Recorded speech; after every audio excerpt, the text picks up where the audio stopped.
सनिरया भयंच वित्तिं लभमो नय कोई ओबहमाई आहागणेश्वरी हंते पोफेसो भमर जहाँ महुगर समबुद्धा जय भवन्ति अनिसिया नाना पिंडरयादंत तेन भुजन्ति।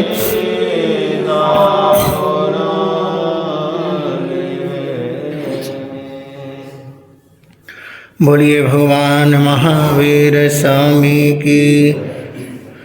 ब्रह्मोर्त बसवी भक्त वसल स्वामी श्री निहाल चंद जी महाराज की। राज ऋषि श्रमण संगे सलाहकार विषम पितामह पूज्य उदय श्री सुमति प्रकाश जी महाराज की। कोई याद करे उनको दुख हल्का हो जाए,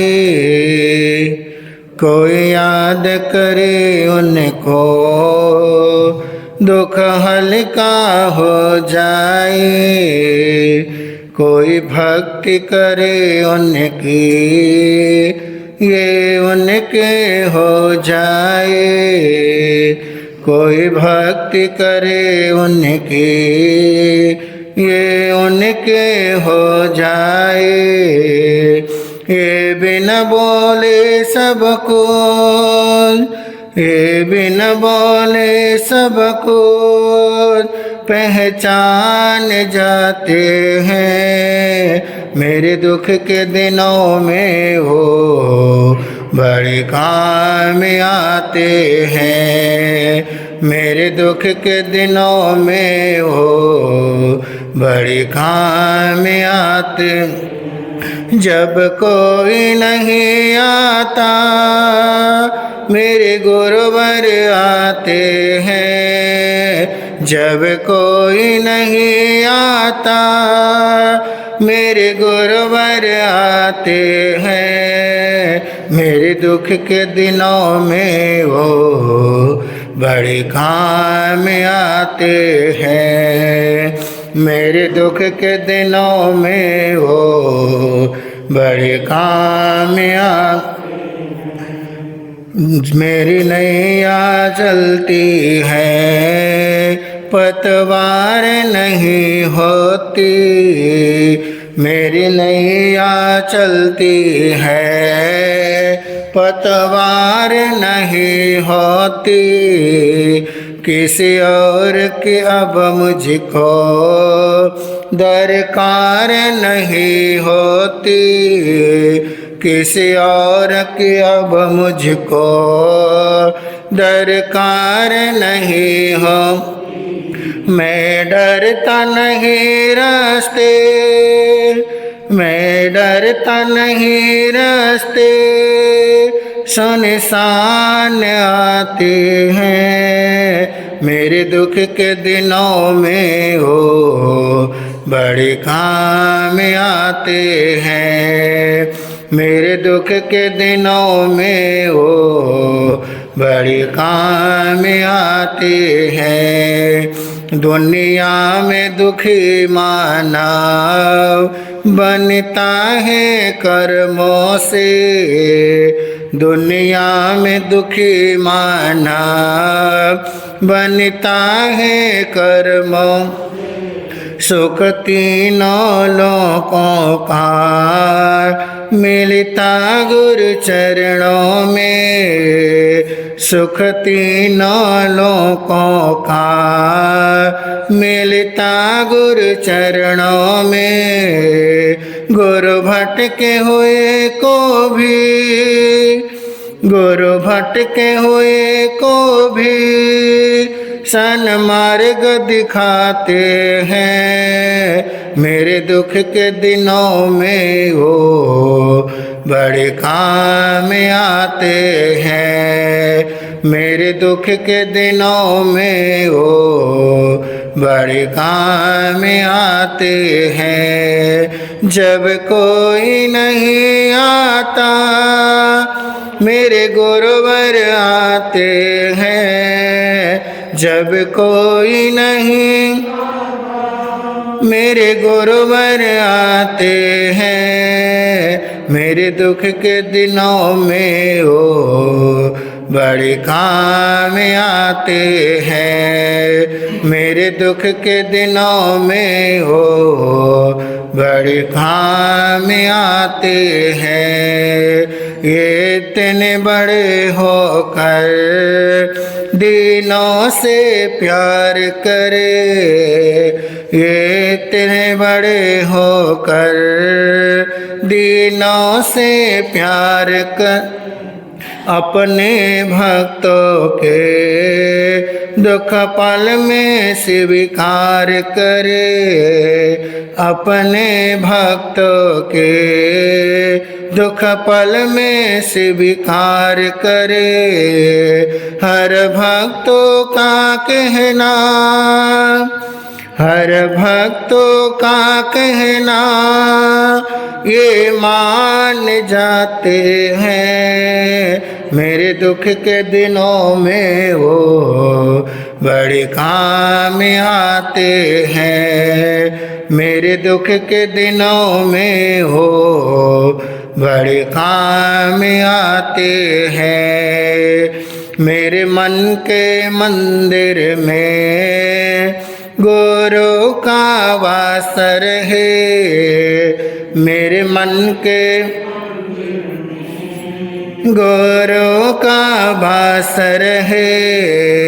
कोई पास रहे न रहे मेरे गुरुवर पास रहे। कोई पास रहे न रहे मेरे गुरुवर पास रहे। मेरे व्याकुल मन कोए मेरे व्याकुल मन कोए पहचान जाते हैं। मेरे दुख के दिनों में हो बड़े काम आते हैं। मेरे दुख के दिनों में हो बड़े काम। जब कोई नहीं आता मेरे गुरुवर आते हैं। जब कोई नहीं मेरे गुरुवर आते हैं। मेरे दुख के दिनों में वो बड़े काम आते हैं। मेरे दुख के दिनों में वो बड़े काम। बोलिए पूज्य गुरुदेव श्री सुमति प्रकाश जी महाराज। वंदन करो अरिहंत को सिद्ध करो प्रणाम। आचार्य उपाध्याय का ले सुखकारी नाम। गुरुवर तेरे चरण की धूल लगे मम से। सदा धर्म में रत रहूं मांगू यही आसे। नमन करो गुरुदेव जी कैसे संत सुजान। कितनी करुणा चित्त से दिया धर्म का दान। सर्व साधु सर्वसती दया धर्म सुखकार। महावीर भगवान को वंदन बारंबार। महावीर भगवान को वंदन। अनंत अनंत श्रद्धा एवं आस्था के आयाम। शासन के महाप्राण सर्वज्ञ सर्वदर्शी श्रवण भगवान महावीर स्वामी के चरणारविंदों में कोटि शबंदन। अत्र विराजमान पूज्य गुरुदेव के पावन श्री चरण कमलों में सशत नमन। धर्म सभा में उपस्थित धर्म प्रेमी बंधुओं, ममतामयी माताओं एवं बहनों, भगवान महावीर की वाणी आप लोग श्रवण करते हुए आ रहे हैं।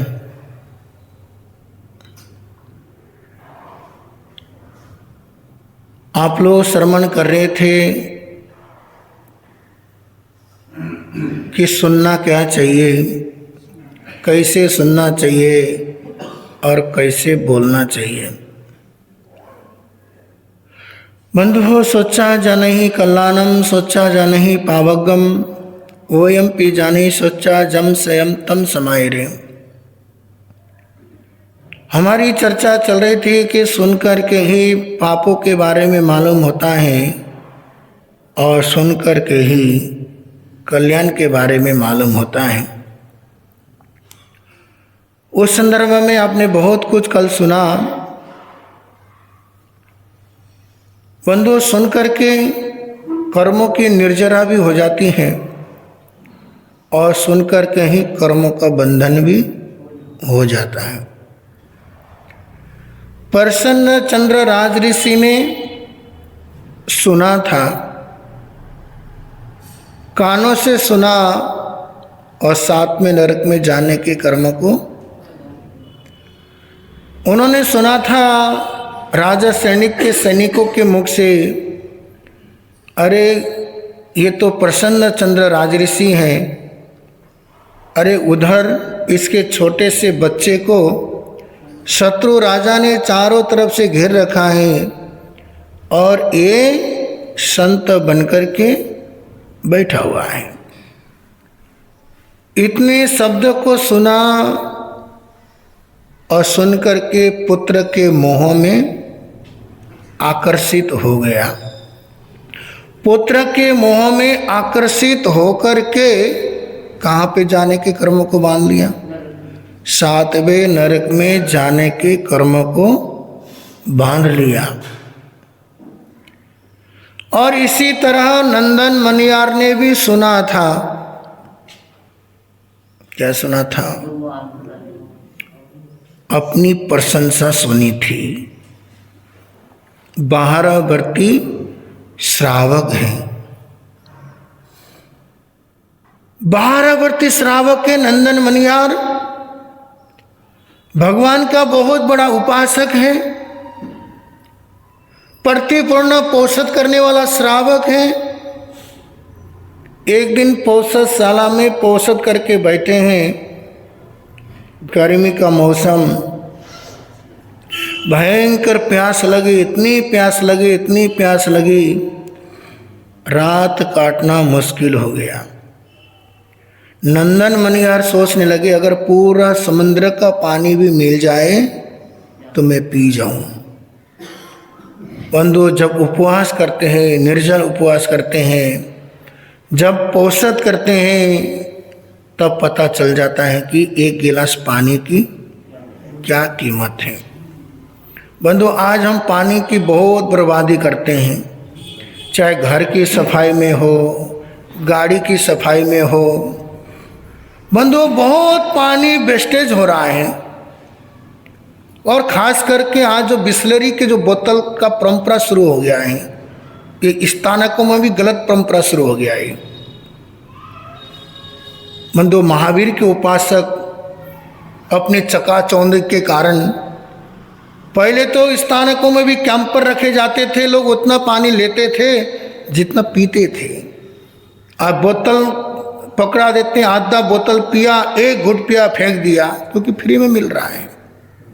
जब बाजार में खरीद के पियो, जब पता चलता है 10 रुपये का बोतल खरीदने में या 20 रुपये खर्चा जेब से जाते हैं, तब इंसान को पता चल जाता है। आज मैं स्थानकों में कई बार देखता हूँ, कचरे पेटी में लोग एक एक घूंट पानी पीते हैं और उस बोतल को वहीं पे फेंक देते हैं। क्यों?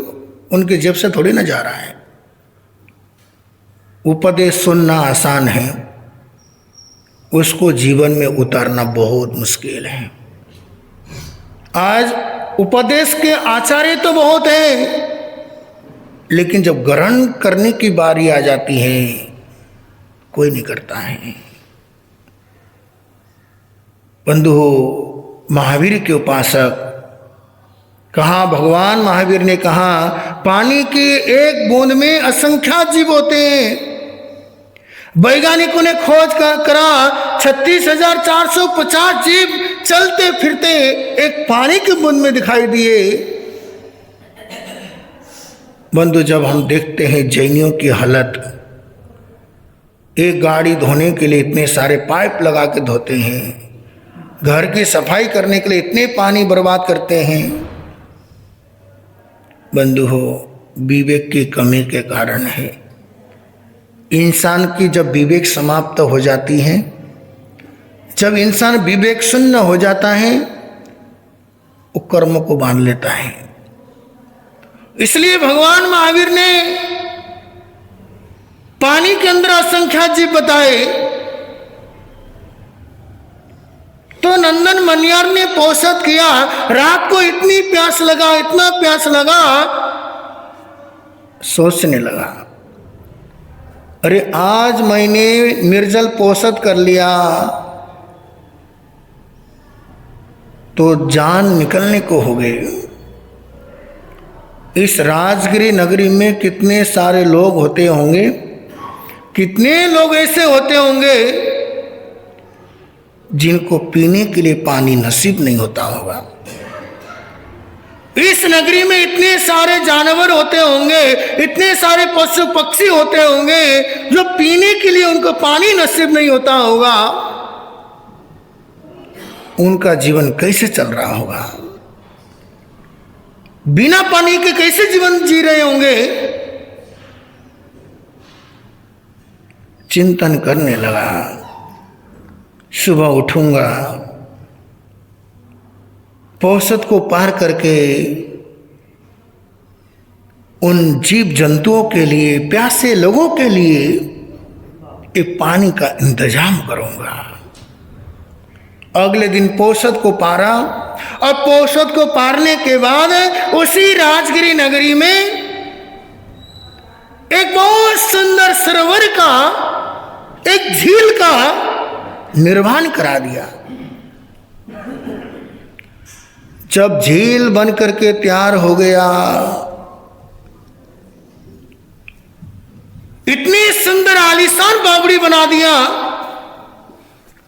लोग दूर दूर से उस तालाब को, उस झील को देखने के लिए आने लगे। तो लोगों के मुख से यही सुनते, वाह नंदन मनियार, क्या तूने गजब का काम किया, वाह नंदन मनियार, तूने कितना सुंदर कार्य किया। उस हरियाली को देखते, उस सरोवर को देखते तो नंदन मनियार की प्रशंसा करती, वाह नंदन मनियार, तूने क्या गजब का काम शुरू किया। और नंदन मनियार की वाहवाही होने लगी, प्रसिद्धि होने लगी और लोगों की प्रशंसा उस नंदन मनियार ने सुना। बंधु, प्रशंसा को हजम कर पाना ये भी किसी किसी को आता है। बंधु, मान सम्मान मिलना अलग बात है, प्रसिद्धि को पाना अलग बात है, लेकिन उस प्रसिद्धि को हजम कर पाना किसी किसी महापुरुषों की बात है। आज हम देखते हैं ना, आज सोशल मीडिया का जमाना है, कोई इंसान रातों रात वायरल हो जाता है, सुपरस्टार हो जाता है, लेकिन उस हजम को कर नहीं पाता इंसान। आज बहुत सारे ऐसे लोग रातों रात प्रसिद्धि हो पा लिया, लेकिन उस प्रसिद्धि को हजम नहीं कर पाए। या तो कोई नशा में चला जाता है या गलत रास्ते पे चले जाते हैं। बंधु, उस हजम कर पाना, उस प्रसिद्धि को बरकरार रख पाना हर किसी की बस की बात नहीं है। प्रसिद्धि पाना सरल है, उस प्रसिद्धि मान सम्मान को बरकरार रखना ये हर किसी की बस की बात नहीं है। तो नंदन मनियार ने भी सुना, अरे मैंने कितना अच्छा काम किया, लोगों की तारीफ सुना नंदन मनियार की, अरे मैंने बहुत अच्छा काम किया। बंधु अंत समय आया, उस लोगों की प्रशंसा कानों में इतनी सुना, उसने इतना सुना, उस तालाब उस बावड़ी के प्रति इतना राग पैदा हुआ, इतना राग पैदा हुआ, अंत समय में बिना प्रायश्चित करे वो बाहरवर्ती श्रावक मरा और मर करके उसी तालाब के अंदर एक मेंढक के रूप में जाके जन्म लिया। देखो, बाहरवर्ती श्रावक की गति देवलोक की होनी चाहिए थी, उसको देवलोक में चले जाना चाहिए था, लेकिन आसक्त उसको कहां लेकर के चला गया? त्रियंच पर्याय में लेकर के चला गया। यहां तक तो बात हो गई। उसने प्रसिद्धि को सुना तो क्या हुआ जी? कहां गया? त्रियंच पर्याय में चला गया। अब वो तालाब के अंदर मेंढक के रूप में जाके जन्म लिया,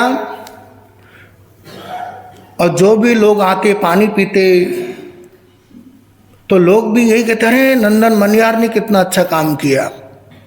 वो तालाब में बैठा मेंढक रोज सुनता है, क्योंकि उसके पास सोचने समझने के लिए मन है, वो मन के द्वारा सोचता है, चिंतन मनन करता है। अब बार बार एक ही शब्द को सुनता है कि नंदन मनियार, नंदन मनियार। आखिर नंदन मनियार है कौन? चिंतन करते करते करते करते जाति स्मरण ज्ञान की प्राप्ति हो जाती है। जाति स्मरण ज्ञान प्राप्त होने के बाद पिछले भव को देखने प्रारंभ किया। अरे पिछले भव में नंदन मनियार था, बाहर व्रत को ग्रहण किया हुआ था, भगवान महावीर का एक उपासक था। वाह नंदन मनियार, तेरी गति सुधरने की जगह बिगड़ गई। अरे बाहर व्रत को ग्रहण करने के बाद भी तेरी गति सुधरी नहीं, बिगड़ गई। उसी समय प्रतिज्ञा कर लिया, श्रावक के 11 व्रत को ग्रहण किया। रोपड़ वालों, यहाँ पे 12 व्रत श्रावक कितने हैं? बता सकते हैं? हाथ खड़ा कर सकते हैं कि कितने लोगों ने 12 व्रत लिया हुआ है श्रावक के? एक भी नहीं। गजब है। 1-2 लेडीजों ने लिया है, जेंट्स ने चलो धीरे धीरे हाथ खड़े हो रहे हैं। हाथ खड़े करने पे शर्म आती है हमको। अब ये देखिए, श्रावक के 12 व्रत, किसी ने हमको श्रावक कह दिया तो हम क्या हो जाते? खुश हो जाते हैं। अरे महाराज जी ने श्रावक का दर्जा दे दिया। आजकल तो साधु संत शराबी नशेड़ी को भी श्रावक बोल देते हैं, भक्तों को खुश करने के लिए। आओ श्रावक। अरे काय का श्रावक हो? जिसके जीवन में त्याग नहीं है, मर्यादा नहीं, काय का श्रावक हो? अरे 12 व्रत में से अगर एक भी व्रत ग्रहण किया श्रावक ने, वो श्रावक के दर्जा में आता है। जिसने श्रावक के व्रत ग्रहण नहीं किया है, वो श्रावक कहलाने का पात्र नहीं है उसको। इसलिए श्रावक के कम से कम 6-7 व्रत को तो लेना ही चाहिए। कितना आसान है श्रावक के व्रत। अरे महाव्रत लेना मुश्किल है। हम लोग सोचते हैं हमको पता ही नहीं है, नॉलेज ही नहीं है। अगर आप 12 व्रत के श्रावक के पढ़ो, आराम से ले सकते हैं।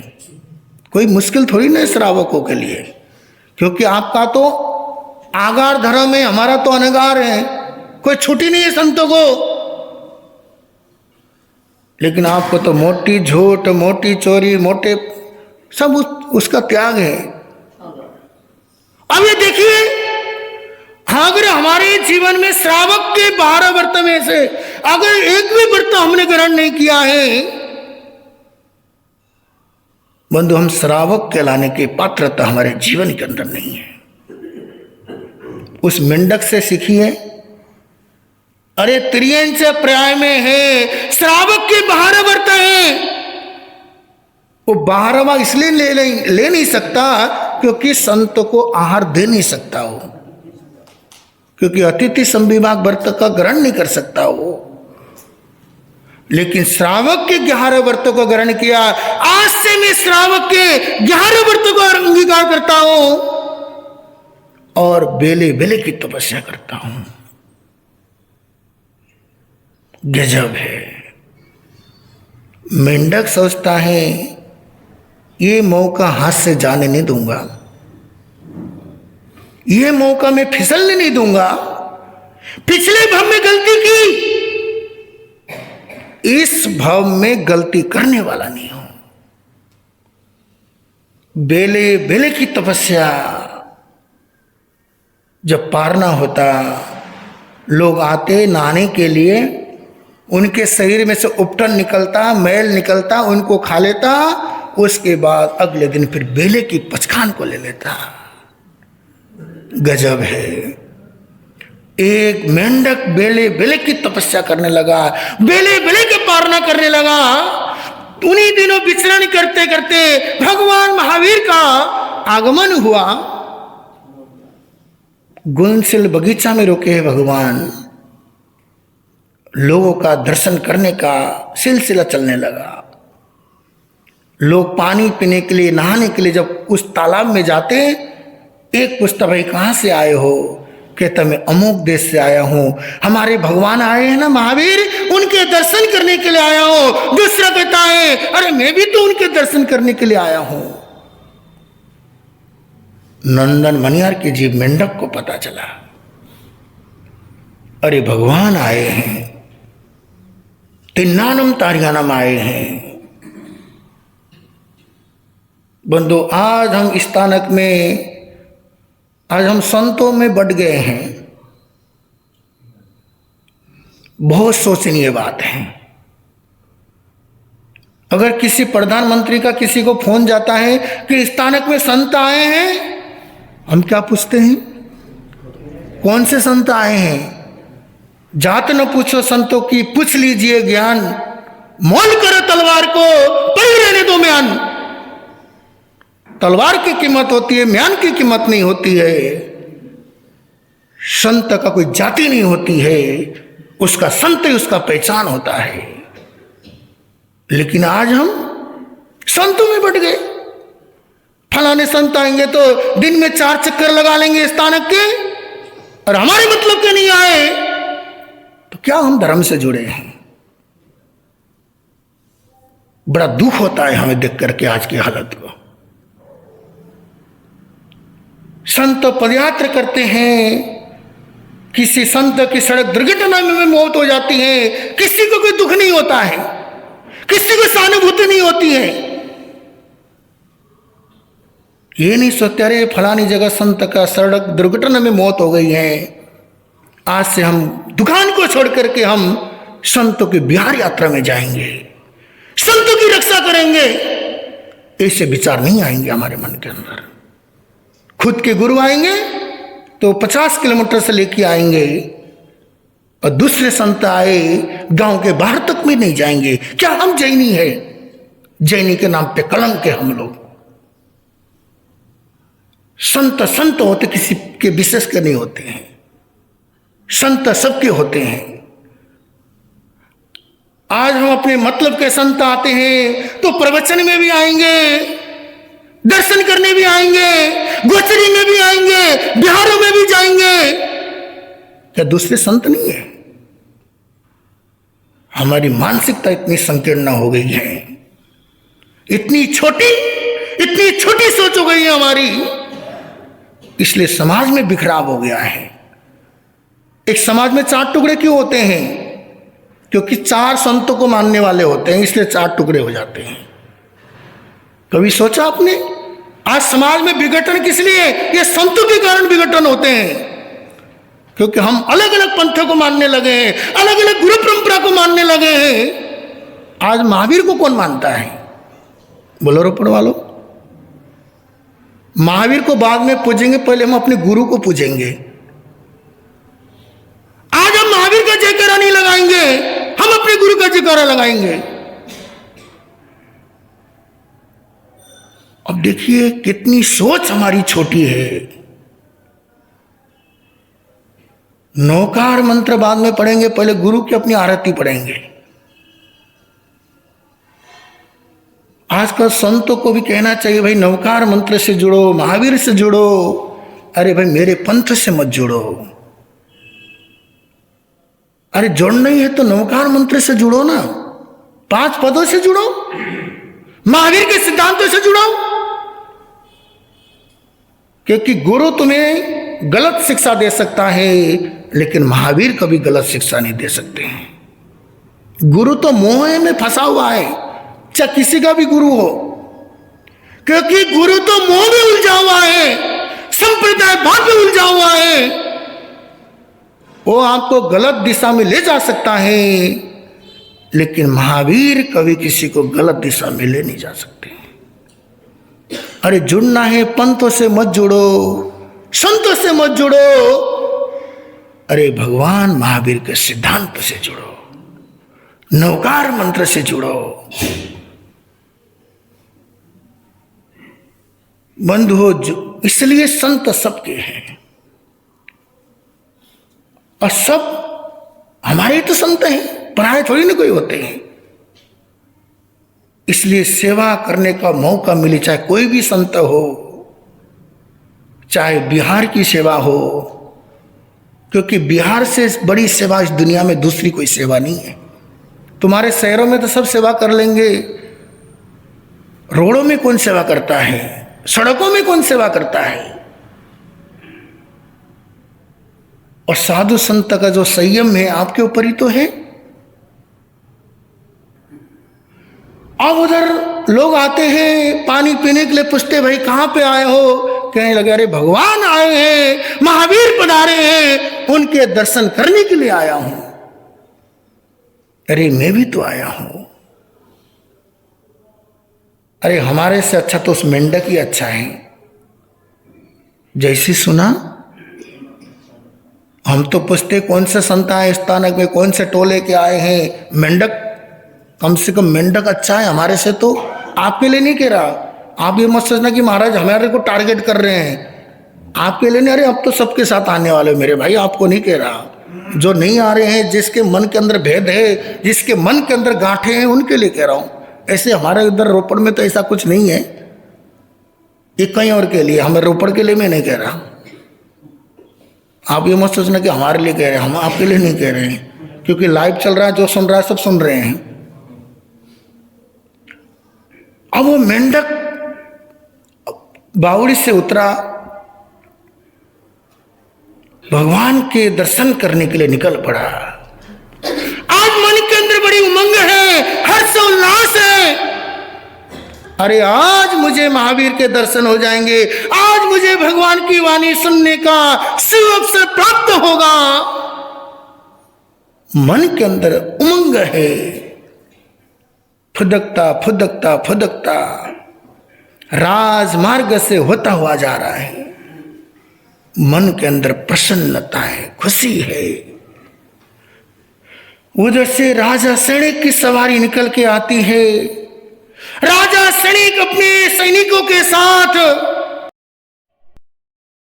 करने के लिए आ रहा है, और बेचारा मेंढक छोटा सा जीव फुदकता फुदकता आगे जा रहा है। उसी राजा की सवारी में से कुछ बेचारे मेंढक के ऊपर पड़ जाता है। वो मेंढक मरना सन्ना स्थिति में पहुंच गया। हे भगवान, मैं संथारा को अंगीकार करता हूं। हे प्रभु महावीर, मन में बड़ी चाह थी आपके दर्शन करने की, ये चाह अधूरी रह गई। हे भगवान, आपके दूर से दर्शन करने का मेरे मन के अंदर बड़ा भाव था, अधूरी रह गई। भगवान, मैं साक्षात सामने आके आपके दर्शन तो नहीं कर पाया, आपकी वाणी तो सुन नहीं पाया, मैं यहां से भाव से बंधन करता हूं भगवान। हे तिन्नानम तारियाणम, हे परमात्मा, मेरा भाव बंधन स्वीकारो। संथारक को अंगीकार किया मेंढक ने। उसी अवस्था में शरीर से आत्मा निकल गई, जाकर के देवलोक में जाके जन्म लिया। बंधु, मनुष्य प्राय में आने के बाद जो गलती हो गई उससे, वो मेंढक होने के बाद इतना सजग हुआ, वो मर करके देवलोक में चला गया। तो बंधुओं, मेंढक ने सुना, कर्मों को निजरा कर गया। नंदन मनियार ने सुना, कर्मों को बांध लिया। इसलिए सुन करके हम कर्मों को बांध भी सकते हैं और सुन करके कर्मों की निर्जरा भी कर सकते हैं। क्या सुनना है, कैसे सुनना है, ये हमारे ऊपर डिपेंड करता है। इसलिए भगवान की वाणी है, स्वच्छा जाने कल्याणम, स्वच्छा जाने पावगम। सुन करके ही धर्म के बारे में मालूम होता है, सुन करके ही अधर्म के बारे में मालूम होता है, सुन करके ही पुण्य पाप के बारे में मालूम होता है। अगर हम इसी तरह सुन करके हम अपने जीवन को आगे बढ़ाएंगे तो हमारा जीवन यहाँ भी सुखी होगा, प्रभव में अंदर भी सुखी होगा। इन्हीं शब्दों के साथ ओम।